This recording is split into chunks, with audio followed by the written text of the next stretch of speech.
As they were marching out, they came upon a man of Cyrene, Simon by name. This man they compelled to carry his cross. That is from the gospel according to Matthew chapter 27, verse 32. I'm Brian Jodice, and this is Pick Up the Six podcast. And today we bring you in for the first of a two-part series as we unpack the story of Simon of Cyrene, a man who in a moment's notice was thrust into helping another man who had been beaten and was on the path to his eventual death. This is Holy Thursday today in the Christian faith, and we're leaning in with Father James Hamel, a family friend, Catholic priest, and colonel in the United States Air Force. This is a powerful story about picking up the six, and I hope you enjoy it.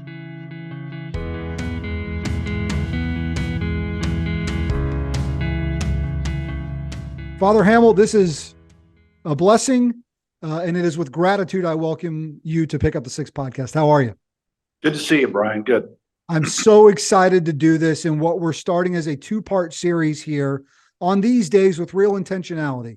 And our listeners know that we share stories about picking up the six, and in doing so, I wear my faith on my sleeve when we do that. And was having just real prayerful thought.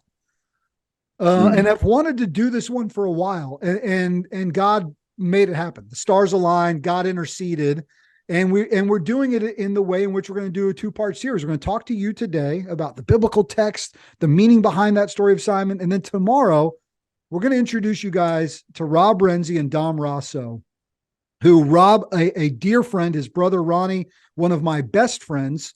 But I've known him for a long time, and Rob is an actor who is portraying the role of Jesus Christ in an upcoming film about Eucharistic miracles.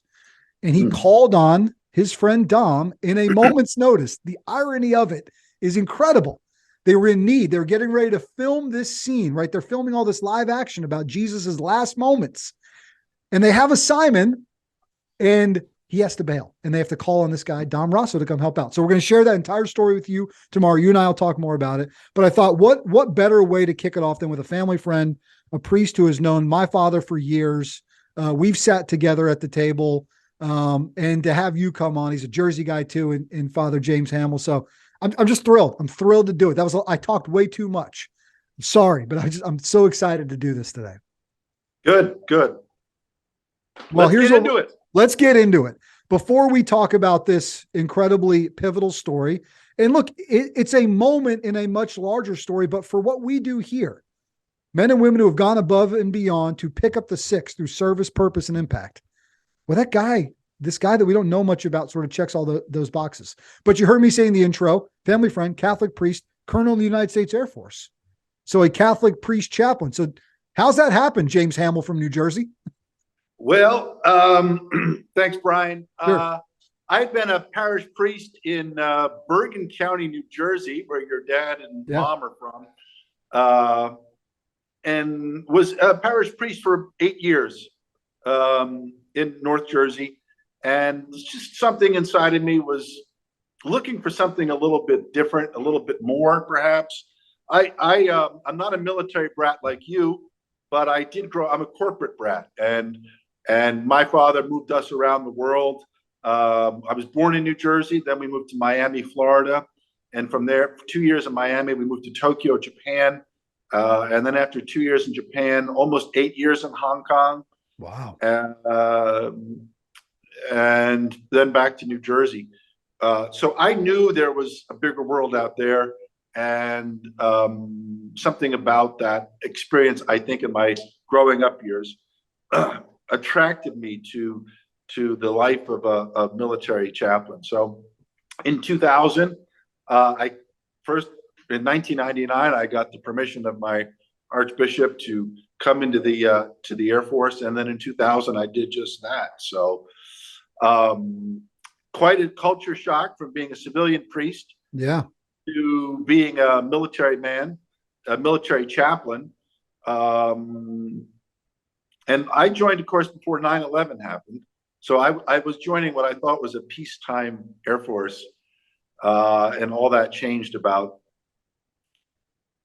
14, 15 months later after I came in. So I don't want to give a lot of sob stories or war stories about that, other than to say, 9/11 changed all of our lives, especially those of us in the military. I deployed right away. I've had 4 combat deployments to Qatar, Kuwait, Iraq, and Afghanistan in that order. And along the way, I've seen my share of the downside of life and war and military life. And I've also met a lot of great people. Your parents being at the top of that list of just get to meet great, patriotic, faithful people all the time. Quick story. When I was deployed, excuse me, fighting a little bit of a cold here. When I deployed to Afghanistan, I got a message on my computer. I got a it's not email. The big, it's not the, which big fella is it's the divine intervention. Is it? I got a message from your father, whom I had not met yet. Yeah. And it was very kind. He didn't know me. He hadn't met me yet either. He just said, "Hey, Father, I just want you to know this is," he was a 2-star at the time.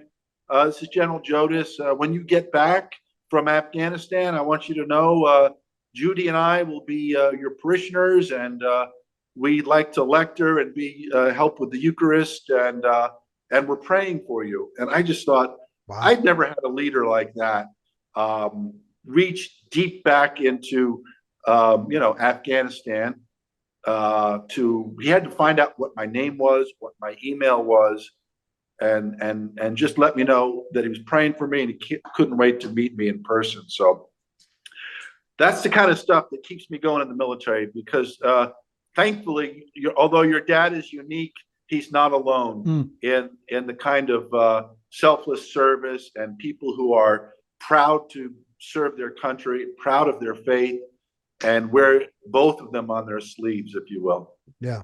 Not being obnoxious. Then he sees New Jersey on the resume, and he's like, "Oh, I gotta get with this guy." Yeah, yeah. When did you know? When were you called to become a priest? You were ordained in 1992, so you've got some time there between that and then going into the military service. And before we talk about this incredible story, Simon, I am interested to know just what the life of an Air Force chaplain is like. But was there a moment, right, where James Hamel is okay, God, let's go do this? I mean, how's that happen for you? Well, I would say it was kind of, in some ways, a process of elimination. As I was a kid growing up, beginning to think about, what do I want to do? Excuse me. I started to say, well, I don't want to do this. I don't want to do that. I wasn't qualified to do a lot of things. Intellectually, I would say, the focus that it takes in school to be good in chemistry, like say to be a doctor, it's just, some of these things are just beyond me. Some of these things just didn't interest me. And at the same time, growing up as a Catholic family that practiced the faith regularly, we were always friendly with our local parish priest. Sure. So we were not strangers at our house. We would, from time to time, have them over for dinner. And I just was blessed and lucky, even overseas, living in Hong Kong, to have such good role models in parish priests and missionaries in Hong Kong. And I thought, could I do that? That looks interesting. That looks fulfilling. Of course, I couldn't. Yeah. It's not just about what seems cool. You have to put a lot of prayer into it as well, because a lot of things are cool, but they're not right for you, right? So, so with prayer and discernment, slowly, by the time I was getting to my late, like senior year of high school, I was like, well, the idea of becoming a priest was still not the idea. The reality of becoming a priest was still years away. But I said, let me think about it. Let me try it. So I went into an undergraduate seminary program at Seton Hall, and I did my 4 years undergraduate at Seton Hall, and I followed on right away to the graduate seminary, also at Seton Hall. And, next thing I know, boom, 8 years have gone by and I'm ordained, and I'm like, whoa, what just happened? What just happened? Slow down. Right. You want to pump the brakes a little bit, but at that point, you also don't want to pump the brakes. Sure. You want to get Let's pumping. go. So I will say, for the sake of time, we don't have unlimited time. I had priestly role models. I had parents who were great witnesses to the faith in their life and in the way they raised us. It hasn't always been easy, and it hasn't always been fun, but I believe I am where God wants me to be, including being a military chaplain. Sure. You talked about growing up with those faithful parents and role models that display it. It's, one of the greatest blessings of my life is similar situation. However, as a young 5th grade boy, having those kind of parents that invite the nuns from the Catholic school over to dinner, boy, the little conflict of interest there with Sister Mary Ruth's. I can see the beads of sweat starting on you right now. Like, Ma, I mean, Sister Mary Ruth is busting my butt enough as it is at school. She's coming into the house now. Like, give me a break. Keep the torture going. Oh, man, I love Sister Mary Ruth. She was from Pittsburgh, man. She was my 4th grade teacher. She was tough, man. Wow. She was tough. She was good. Yeah, man, you remember that stuff, and that's great. Okay, last one. Life as an Air Force chaplain. I mean, you go into the military. Wow. Right. Yeah. Left of 9/11, then the world on that Tuesday morning changes forever. And you are thrust into what would be very different assignments than had you been if that wouldn't have happened, I assume. So Absolutely. Life as an Air Force chaplain, what's that like? Well, it's like it's like being in the military. Well, I am in the military. So right. It's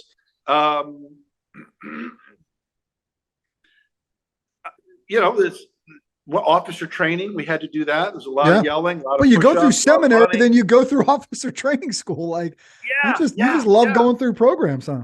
There's a lot to go through. Of course, in the military, chaplains are non-combatants. So I like to tell people, and I know you have a lot of military folks who look at and listen to your podcast and watch your videos, and who support your Picking Up the Six program. They send us into war, only they don't give us a gun. Chaplain. Yeah. Right. So we do have people that are armed and who are combatants that accompany us to war. But and again, but they also don't have us in a foxhole shooting at the enemy. We tend to be a little bit rear echelon, though not always. Mm-hmm. And that's true in my case and in many other chaplains' cases as well. We're not out on foot patrols. We're not, generally speaking, jumping out of airplanes, although some do. We're not flying airplanes and dropping bombs on people. We are taking care of the warfighter support unit when they come back to the base. That's right. When they're in the mobile hospitals, when they are in between missions, when they're training, when they're separated from their families. I was going to say when they're missing their families, when they're facing all that life throws at them, when they need someone to talk to. When they need somebody to talk to, when they've just lost a buddy. Yeah. When they may have just lost a buddy because of something they failed to do. Mm. I won't get into that story, but just to say there's so many moral complexities in war and around war. And it is absolutely the right place for a chaplain to be. Some people think that, well, what are you doing? You're supposed to represent God. And what are you doing in such unholy places? And that's precisely where we need to be. That's where he needs to be. Yeah. That's where he needs to be. I don't say this in jest. I mean this with all the sincerity of my heart. They don't send you into those places with munitions and guns, yet Ephesians 6 tells you what you need to go in with.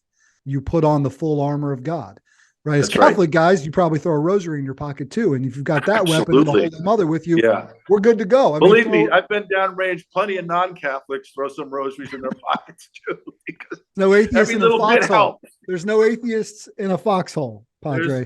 That's right. That's right. You're right. So, the first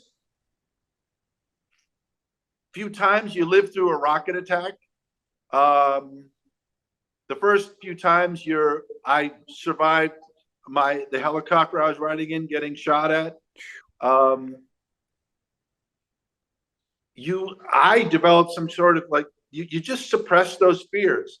You have to trust God. You say, I'm going to be here for 6 months. I cannot live every day in fear. People need me to be strong. And if I am showing a lack of faith in God's providence and a lack of faith in God's care for me, how are the warfighters going to feel who are going outside the wire every day facing the enemy? So I will admit that those first rocket attack or two scared me a lot. The first time I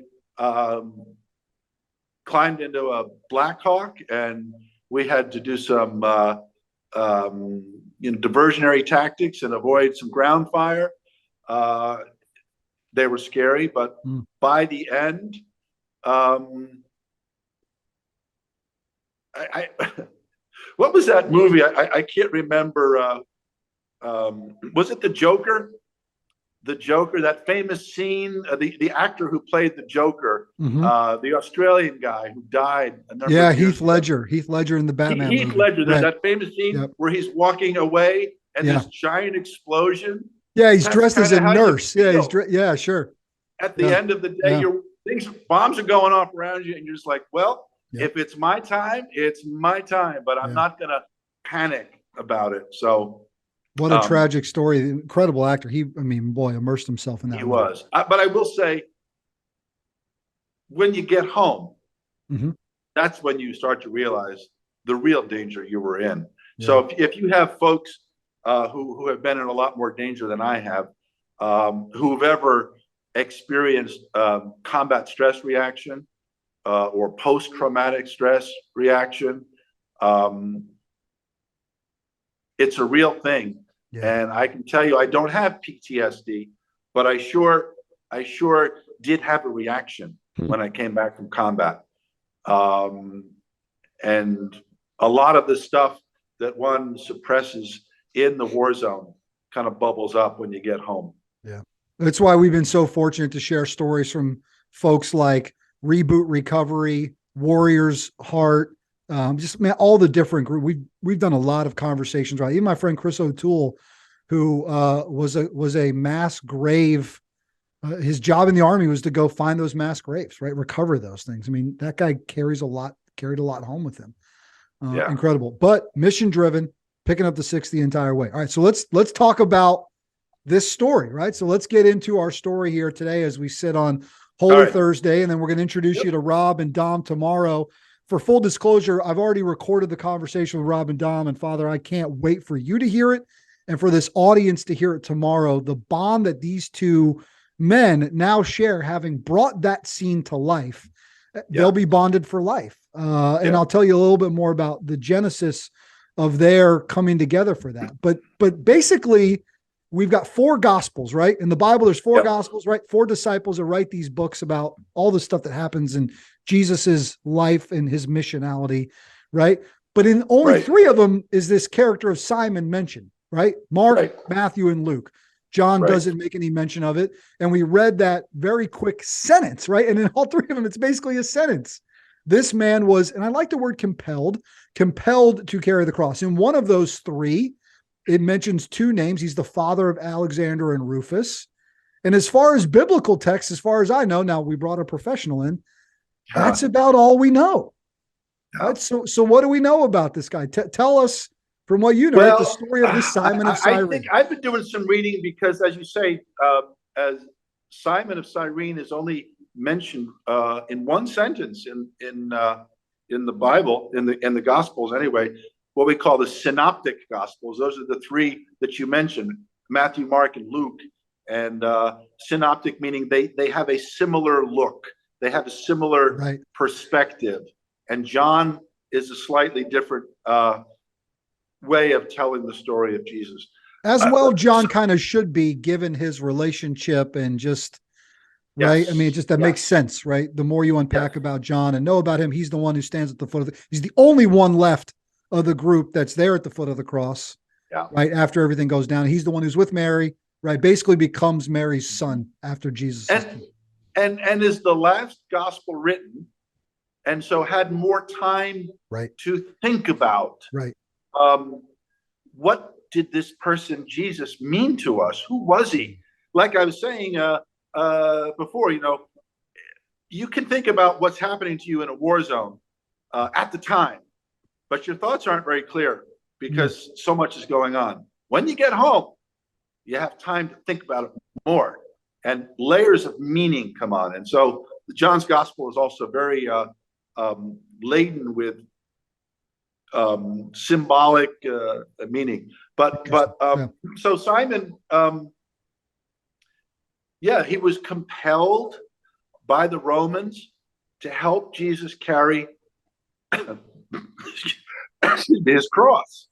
And our faith, he's not Saint Simon of Cyrene. He's not a saint in the church. Right. What else did he do? What was he doing there? Jewish. Right.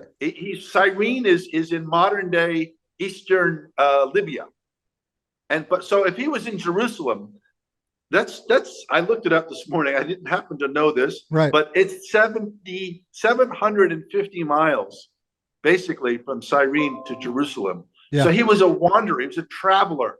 He was in Jerusalem for a reason. Maybe he was a merchant. Maybe he was there on business. He wasn't there to pray. He wasn't praying at the temple, but he's compelled to help Jesus carry his cross.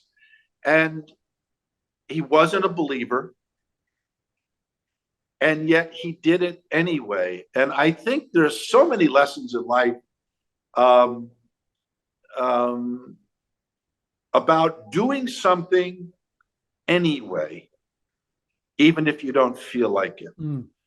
I know you do a lot of physical activity. You do a lot of running, hence the name of your group as well. Someone who's training for a marathon runs a lot, even when they don't feel like it. A 19-week program, you're not always going to be geared up to go for a run. That's right. Even something as simple as going to work every day. Mm-hmm. Don't always feel like going to work every day, but you do it. You do it because you're supposed to. You do it because it's the right thing to do. You do it because you may have mouths to feed. You have people who depend on you. And I think that's why Simon is so popular. If you've ever get a chance to go to the Holy Land, have you been? No, have to though. Yeah, absolutely have to. Go.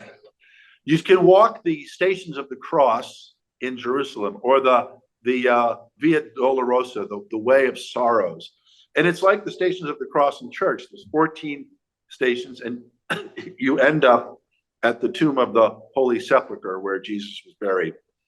And you make your pilgrimage. You could say the Rosary. You could do the Stations of the Cross. But at the fifth station, even in Jerusalem, is the Church of Simon of Cyrene. It's a little chapel, a little Franciscan chapel where you can go in. It's not the Church of Saint Simon of Cyrene, right? The apostle, just the chapel of Simon of Cyrene. That's got to be pretty rare, right? Pretty rare to have a chapel named after someone who was not a saint, possibly not even a believer. Yeah. Is he mentioned anywhere else other than in those three Gospels? I don't believe so. We know that his sons are mentioned in one of Paul's letters as well. Right. And I think that from some of the reading I did, it appears that Simon himself was not a believer, but his sons were. His sons were, yeah. And that's why Simon is intentionally mentioned because Yeah. the early Christian community would have known who Alexander and Rufus were. Gotcha. And they wanted to connect that their authenticity as disciples of Christ through their father who helped Jesus carry the cross. So you think about Christian discipleship or any kind of discipleship, but so Simon was not a believer, or as far as we know. Well, at least maybe not until that moment, I wonder. Right, I wonder. He does this thing. You think about, just to name one, there are hundreds of charities. Think about Mother Teresa's sisters. They don't ask the people who they're helping, are you Catholic? They may be non-believers, or they may be, certainly when she started out in Calcutta, they may be Hindus. Mm-hmm. She didn't require sameness of faith for her and her sisters to do a good thing. Another thought I had about that, in some strains or streams of Christianity, faith, you can tell faith has authenticity when it feels right. If you feel highly emotional about your prayer, if you feel close to God, if you feel forgiven, if you feel saved, that's a sign of its authenticity. And then there's a strain in Eastern spirituality, Eastern Christian spirituality, Orthodox Church and Eastern Catholicism, where it's not in the feeling of the thing, it's in the doing of the thing. So even if you don't feel like going to Mass, you went to Mass. You get the benefits of being at Mass, even if it didn't lift your spirit, even if you didn't walk out of church on a high. Same thing as feeding the poor, helping somebody carry their cross, even if you didn't want to do it. The fact that you did it is where the grace lies. You know, it's incredible when you think about sort of the moment. So he's kind of a somewhat nameless character. He's sort of there by happenstance. He's not seeking Jesus out. He's not been following this man around for the last 3 years. He's no disciple. He's kind of just there. And quite frankly, most seem to believe he probably wanted nothing to do with this.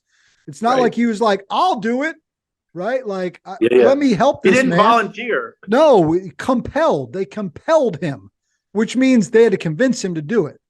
Right? So I think about a few things. I think about that. Right?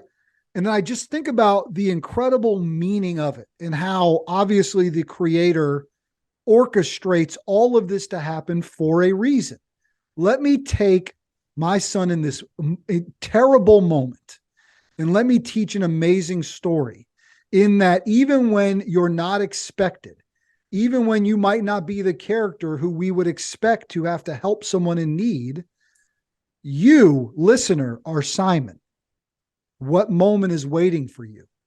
Because this guy was just sort of standing around and he gets thrust into something and he has to physically represent a big meaning, which is just be willing to say yes, I guess, when called upon to do something. What was who? I forget who said it. 90% of life is showing up. Yeah. That's probably been sounds like something Vince Lombardi might. Sounds like something. It may have. He been. might have. One of your followers will write in the comment section the correct answer to that quote. But yeah, it's just being there. I think about how many people throughout history, at least since the advent of the automobile, have helped a woman get to the hospital to give birth to a baby. That wasn't their intention when they woke up that morning, or flagged down or an ambulance, or that's not what they were planning to do that day. And yet what they did helped bring forth life. Because they were there. because And they were didn't there. say no. They didn't say no. And we all have our own crosses. So now we'll get metaphorical. We all have our own crosses to bear. Jesus physically had to carry that cross up that hill to that final place, right? But we all have our crosses to bear. But what about those next to us?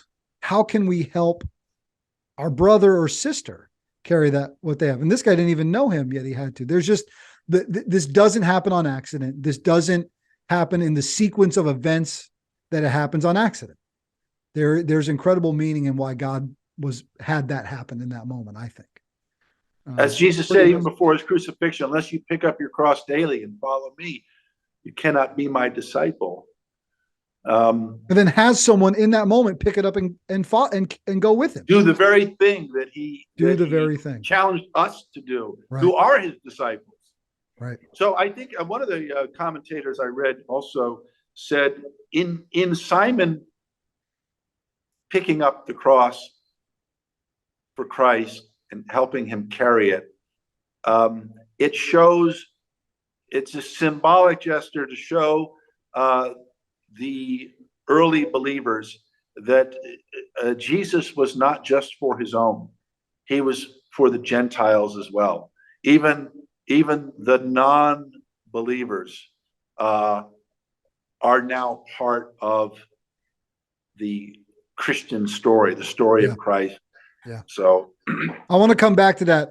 I can't wait for you guys to hear this story from Rob and Dom tomorrow, Father as well. Yeah. Because they're going to tell you how Dom ends up on this movie set, right? Rob's a huge part. Rob's been a part of this film from day one. And they're filming all these scenes, and through the live action, Father, they've got to do Breaking of the Bread, right? They do the Last Supper, they do Walking on Water, they film, all these different components that are going to make up this movie, but they get to where they've got to film these final crucifixion scenes and the Passion, and they're going to tell you the story about how Dom gets thrust into it. And I'll just give this as a teaser. He wasn't the original choice. So there's meaning in that. They call on him at the last minute to fill this role. It's incredible how that happens. And then I also think about, because I want to think of my next question for you is going to be, what happens to Simon after this? So it's not like he was eager, chomping at the bit to do this. And I can't wait for you guys to hear Dom, a devout Catholic, former Navy SEAL, legitimate warrior, right? So think about this. Former special operator of some of the most elite units, devout Catholic husband and father. We want you to come play Simon. When Jesus falls and he's got to pick up the cross, Dom is ready to sprint up the hill with that thing.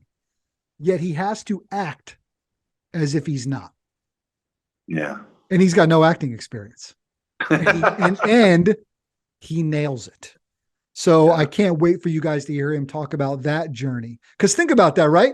Us, right? We would think, please pick me. Yeah. I can't wait. I'll run that thing up the hill for you. I'll take it the whole way up. Yeah. Imagine he's got to dial that back. But by the end, they basically have to remove him because now he's connected to it. And that's what I wonder about Simon, right? So I wonder, we don't know. I wonder if in the 100 yards, 200 yards, however far he carries it with him, when they're under that thing together, I do wonder what happens in the heart of that man. Yeah. Yeah.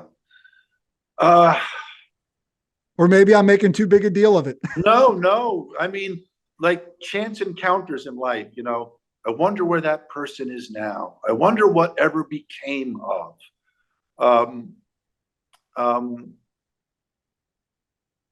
Someone said, perhaps heaven is finding out all of those wonderful happenstance relationships that helped us grow in life. We get to see that. Now we can show it to you. And say thank you. And maybe hell is seeing all the times that we were not. We were the reason that somebody else stumbled 3 times on constant repeat, and you can't escape. Yeah. But I don't want to dissuade your line of thought. But since this is Holy Week, and for tomorrow's Good Friday, it's good for us to picture ourselves as Simon of Cyrene It's good for us to picture ourselves as Veronica, who wipes the face of Jesus. And as your SEAL buddy said, I just wanted to sprint up that hill. And I bet he did. But I think especially on Good Friday, we also have to be cognizant of the fact, or also see ourselves in the crowd that is yelling, crucify him. Because that's us too. We are Simon. We are Veronica. We are the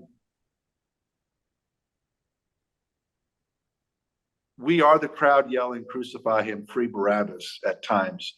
And so that's a somber thought, but it's appropriate for Holy Week to think about that. The very people the week before that were shouting Hosanna to Jesus all abandoned him and are screaming for his blood.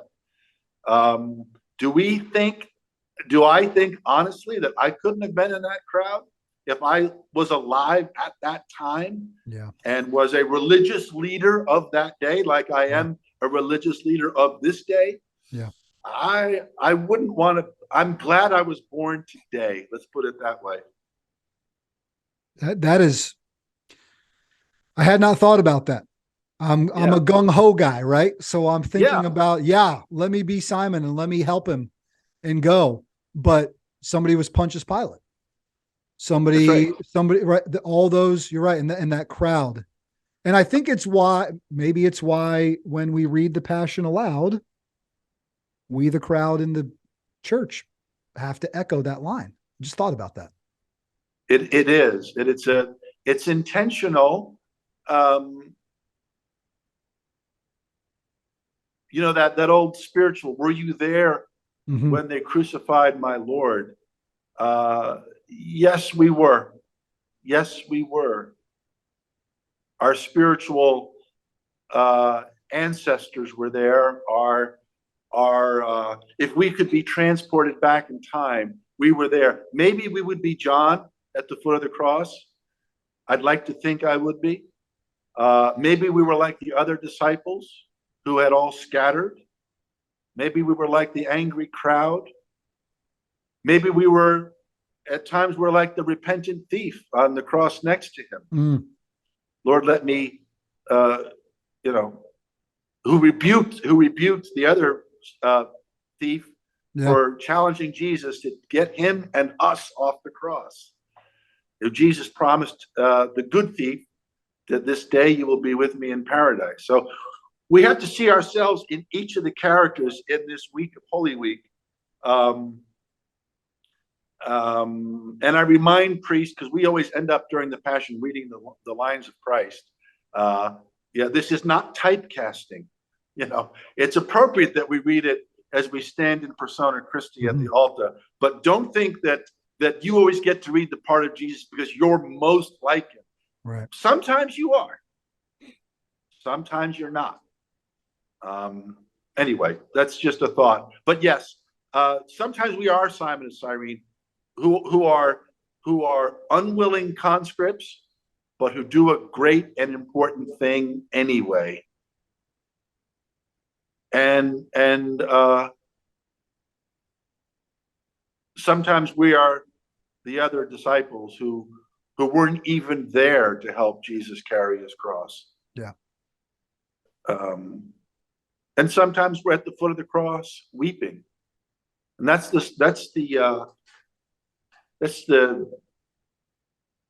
what happens in life. We play all those roles. But I'm grateful that your buddies through Pick Up the Six were able to have a profound spiritual experience while acting. Oh yeah.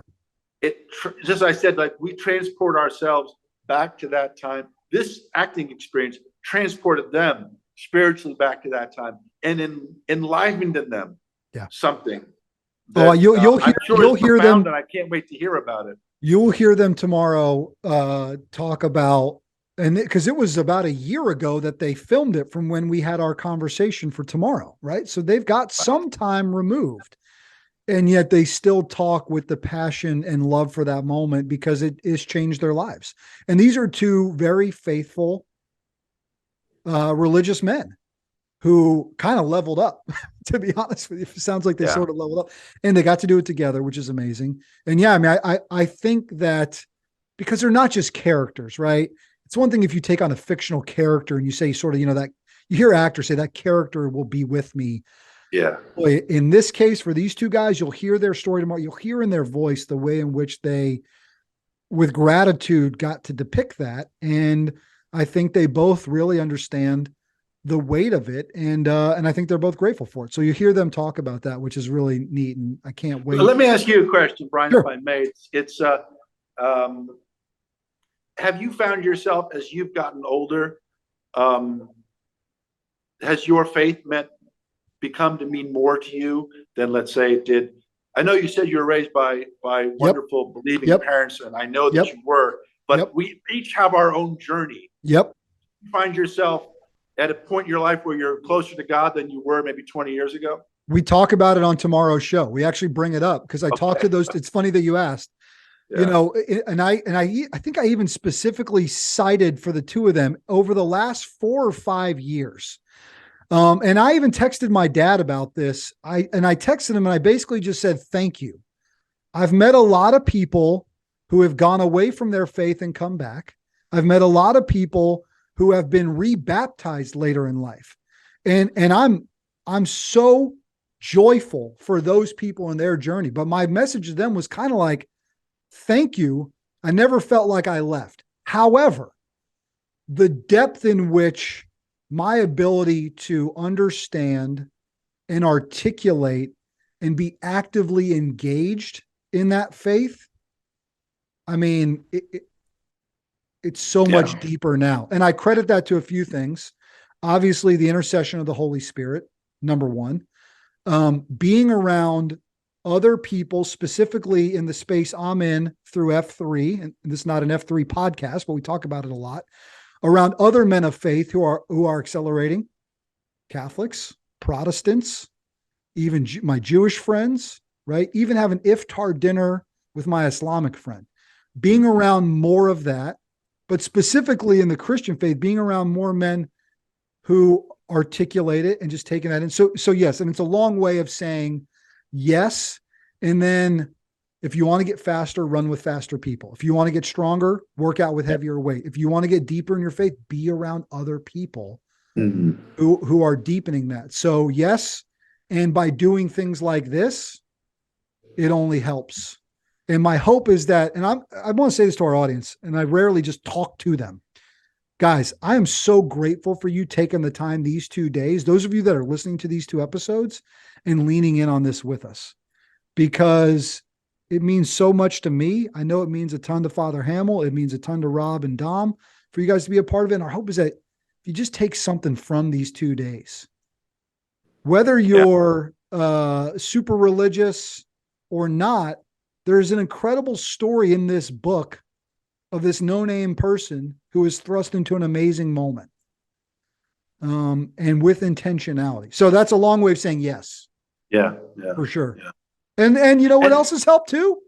What? We have an 11-year-old, we have a 7-year-old, right? My 11-year-old who in the 2nd grade received first communion, it was like kindling on the fire of our family's faith.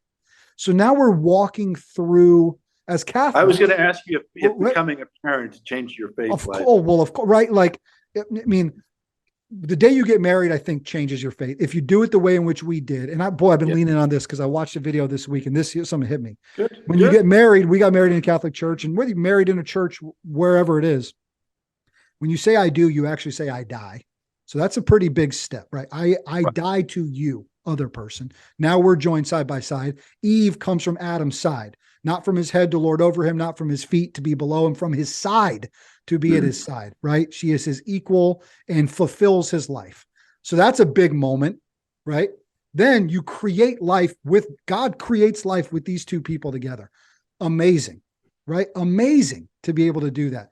And it's one thing to get someone pregnant. It's another thing to create life, I believe, in the way in which a family construct does it. That's a whole nother conversation for another day, I suppose. But that does. And then, as our kids are going through these moments, right? Yeah. when our now 11-year-old, when she was in the second grade, received Holy Communion, now our first grader in the next year will be doing it. For me, I'm just like, don't just let these moments pass. Don't let these moments pass. So I just, I have to I'm say, rambling, but I'm just so, I'm full of joy about it, I guess. Right. absolutely. I will tell you when I am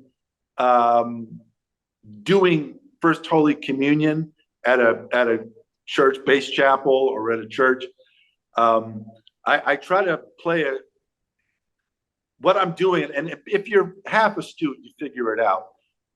It looks like I'm talking to the first communicants because I'm using simpler words. I'm using child-like concepts, and I'm looking at them. But the homily is really directed at their parents. Sure. And I've had more people like yourself who say, in experiencing my children receiving the sacraments, it meant so much to me. So I'm glad it did. And you're one of my target audiences. Good. Because I don't expect the kids to remember much of what I say. Sure. And I'll tell you this. This is Catholic. We're having a Catholic heavy conversation. That's what's going to happen when you have a Catholic host and a Catholic priest. My gratitude for my Protestant friends, for my non-Catholic Christian friends that I've surrounded myself with, that can in a moment's notice pull out scripture verses that it's not something I'm good.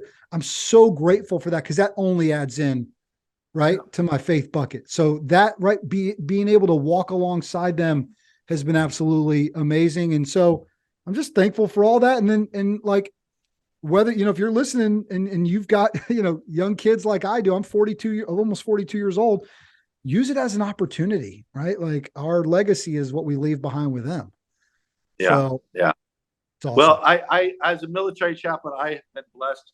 I work alongside some people of all different faiths, and my faith has been enriched by my Protestant and Jewish and Muslim brother and sister chaplains that I've been privileged to work with over these 23 years. The last thing I'll say before we give you a final word before we go, obviously can't wait for you guys to hear from Rob and Dom on tomorrow's show on Good Friday. I will say this, because we lean into this on this show as well. You asked about sort of the faith getting deepened and right, my progression through it, faith journey. I feel like it has to.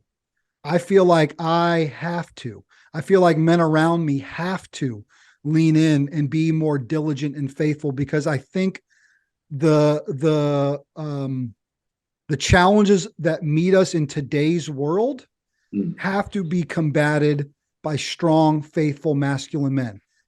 Does that mean just strong, faithful, masculine men? Of course not. We need community, right? We need community with our wives, with our friends, with our parishioners, right? We need community with all those people. But I do believe that the challenges that face us, strong, faithful, masculine men must be there to face them as well. And if removed from that, I believe, and you're learning a lot about how deep I'm willing to go, I believe that the devil and those demons prowl the earth looking for the ruin of souls. We say it in the prayer to St. Michael, right? Yeah. Send back to hell the devil and his demons, right, that roam the earth looking for the ruin of souls. I think to combat him, we have to have strong, faithful men willing to step into the breach, that love their God and their families. And when you do that, then the devil is on the run, man. He hates it. He hates it. So do you get to meet some of your people along the way that are devotees of your podcast? Yeah, it's great. And then are those experiences good when you talk about? Oh, it's amazing. Like when we have a lot of people that I personally know that listen, but then we've got a growing audience that I've never met. And so when I get to meet, so I was in South Carolina a few weeks ago, right? We were doing this 22-hour workout, get to hear folks, man, I love what you're doing. Love what you guys are doing. Or I'll even every now and then I'll just get a random email. I got an email. This isn't a religious based commentary, but we did an episode about some Vietnam veterans. And I got an email from a gentleman who served in the Navy in Vietnam. And he was like, thank you. Thank you for showing us love. I was spit on and yelled at in the airport when we came home. I was called a baby killer when we came home. And so I know why God has us doing what we do here. It's why we lean in so much and we keep going. So it's been an incredible, rewarding experience personally, but also we've got stories to tell. And this world of ours isn't as divided as they want us to believe that it is. And Right. there are folks among us who prove that because they go above and beyond through service before self, strength of purpose, and community impact. So we charge The him. Simon of Cyrenes of the world. That's right. He's picking up the sixth story right there in the Bible. There's show me a better one, right? Yeah. That's exactly what he did in that moment. So that's why we had to tell it. That's why we had to talk about it. Yeah. I wanted to do it for a few years, and we just had to wait our time to where it was right. And Rob and Dom, having filmed those incredible scenes for this movie Eucharistic Miracle, is going to be amazing. I can't wait for you to see that. Yeah. You know what? Who better than Father James Hamel to come on and tell us a little bit about this guy that we don't know much about? But maybe, all right. Well, we're saying maybe the message is we don't know much about him, but we do because he's all of us. That's right. That's right. He's all of us. He's all of us, or what we aspire to be. Yeah. Awesome. Thanks for doing this. You bet. Good talking to you, Brian. You too. He's a colonel in the United States Air Force. He's a priest and he's a dear friend. His name is Father James Hamel. I'm Brian Jodice. That's been this episode of Pick Up the Six podcast.